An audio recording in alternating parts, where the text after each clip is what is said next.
Welcome to the Suicide Prevention Show here on 1360 WLBK, a show that tries to shed a little light on the darkness of suicide. With us, as always, Mr. Chuck Seabrass. Chuck, how you doing, my friend? I'm doing great. Happy to be here. Mr. Citizen Mike, how you doing, sir? My nose is just a little bit above water, and that'll work for me. All right, and also with us on the phone is Tamara Sutton. Tamara, how are you, my dear? Hello, everyone. I'm glad to be here today. Now, this show, we're taping it earlier in the week, but this show is being broadcast on Sunday, April 22nd, and everybody, I believe, in the world knows about what happened earlier this week on the campus of Virginia Tech University. And Tamara, you were going to talk about that just briefly about the students at Virginia Tech. Well, I can't help it. You know, I mean, obviously, we're all seeing what's going on here and listening to the news.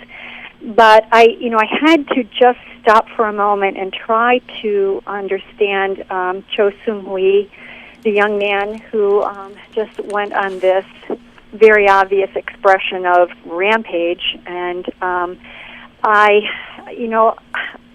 have children who are all in college, 3 that are in college right now. And one of the things that stands out to me enormously is that each of them are under so much stress. There's so much pressure on each of them from the outside, of course, and for, performance and to juggle all of these balls. They are young people and doing this kind of juggling for the first time in their lives. There is the pressure of living on their own or managing bills or having to hold down a job in addition to good grades and the expectations of performance.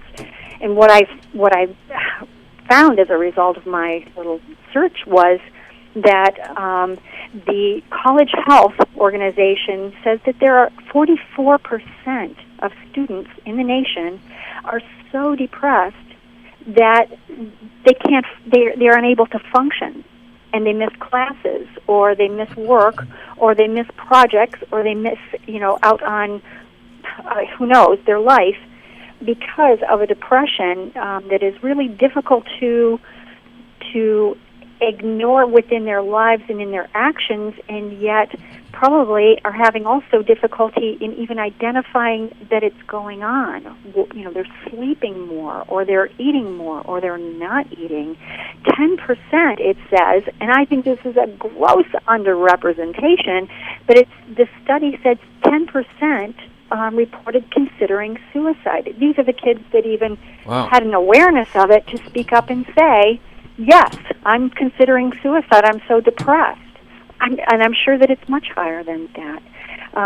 There was, in the article about Cho, one of the professors said that, or no, it was one of the clinicians, said you would be hard-pressed to not find in a classroom of writings or poetry or anything else students who aren't expressing themselves in violent ways and what could be taken as distorted writings, because somehow the stress, the strain, the angst that they are feeling, the depression, has to come out somewhere. So if they're given an assignment, that's the perfect venue in my eyes to allow it out.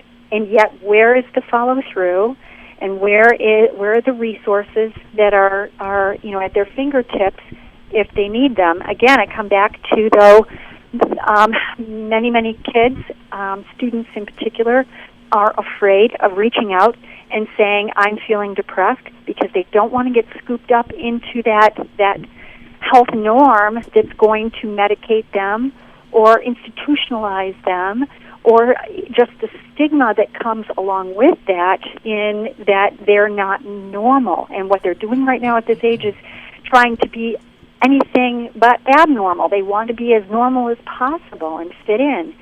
So, this is a road that I think is very important.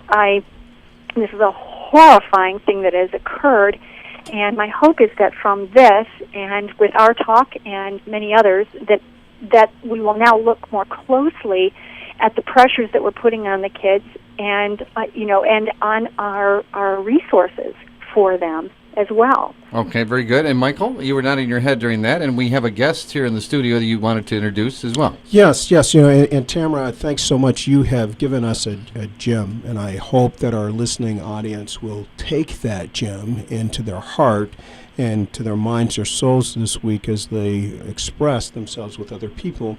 And what I'm speaking about particularly is that you have expressed the desire to try to understand that even though Cho has committed this horrific act, he's a human being, and that there's something that contributed to him doing this. And although none of us want to do this ourselves, nor do we want to know people that has happened to, it's important or valuable for us to try to understand, particularly with the other stats that you're talking about, that 10% of our college population is walking around with thoughts of suicide completion or hurting themselves. If you are attending a literature or poetry class, that you are going to be exposed to someone who has had these deep feelings that you may not have had yourself, and yet what we want to do is to try to understand and reach and talk and interact with people as human beings.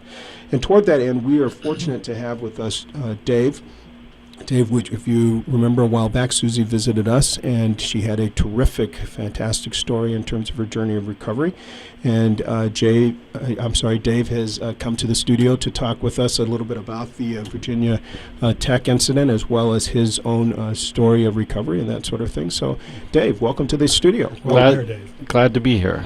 What would you like our studio audience to know about you today? Well, I guess a lot of things, I was listening to Tamara, and a lot of things resonated with me about my school experience.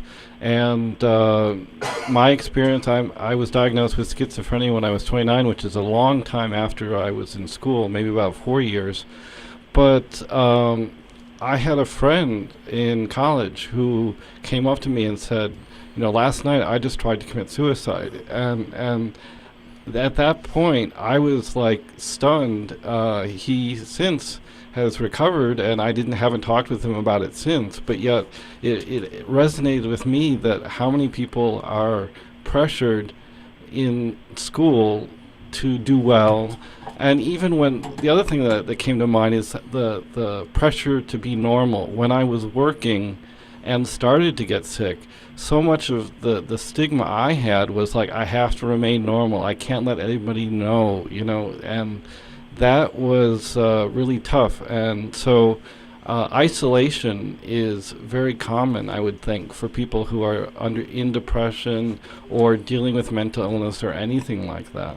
Now, Dave, use the word schizophrenia. That's a huge word. I don't know how many syllables that is, and it means different things to different people. Help us understand what the illness feels like to you. Okay. Well, schizophrenia is defined to be a period of 6 months or longer, hearing things, seeing things, having bizarre delusions. Bizarre normally meaning like you think aliens are coming or something like that.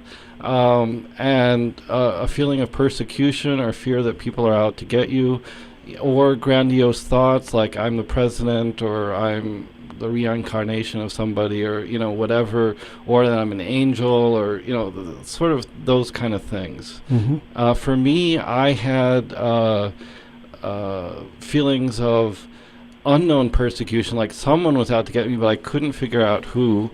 I had some what they call catatonic spells, where I couldn't move at all, which is a rare form of schizophrenia.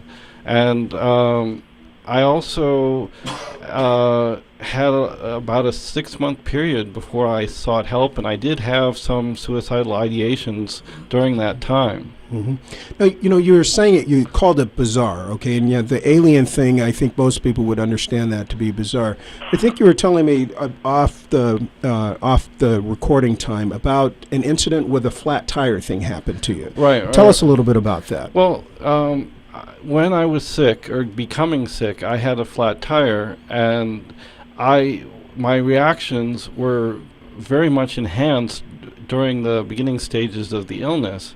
I couldn't sleep for 2 days, and I was very angry, very upset, feeling like, okay, they were out to get me. What are they going to do next? And I was just racing thoughts about that, and the anger and anxiety were so strong that it just wears you down after a while. So, but when you say they, who was they? Well, you see, they was always unknown to me, right? Because most of the time during my illness, I was fairly rational. I didn't have the disorganized symptoms that you sometimes get with schizophrenia, where your thought process is kind of disorganized, or a thought disorder. And I was always trying to guess who was doing this to me. Right. I didn't assign it to anything. I thought it could have been, I was working on a project, I thought it might have been another company that didn't want the project to go through. Right. It could have been just a weird organization. I didn't know. But the point, though, is you weren't thinking aliens were doing this. You thought maybe it was another company or another person, another human being that could plausibly have been doing this to you. And that's kind of what made it unusual, is that you had a flat tire and probably no one was conspiring to do this, and yet at the same time you felt like they were. Well, that's very typical of schizophrenia, is that you interpret events as being an attack towards you, or as something negative. You interpret almost everything. Yes. A part of it, I became very hypervigilant. Everything meant something to me. If I saw a Hertz, that meant somebody was out to kill me. Okay. That was the way I interpreted it. So there was this constant feeling of what was going to happen next. It got to the point where I didn't even feel safe in my apartment. I went out walking around, and I then decided, I'd be safer in my apartment, so I came back. But it was soon after that I had suicidal ideations, because I thought someone had been in my apartment. And that really sort of broke down my barriers, like my boundaries had been violated so much, mentally and physically, that I just didn't know what to do. Now, Dave, earlier when you spoke, you said it was important to remain normal or appear to be normal. And I'm wondering, where did you get normal from? What was normal in your mind at that time?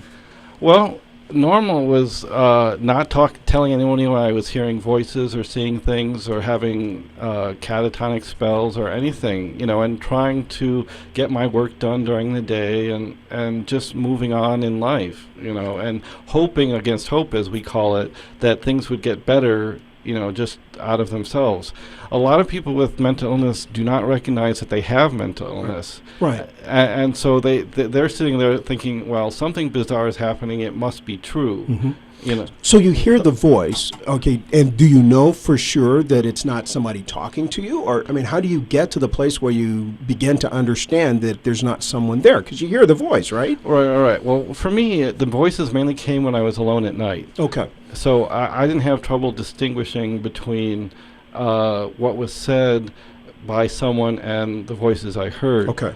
But sometimes I did. I would wonder. I would hear off in the distance. I called it my paranoid ear. If somebody was whispering off in the distance, I would hear a conversation that sounded like, something's wrong with Dave or something like that. And I would sort of attach a conversation to that noise, and it would be usually negative.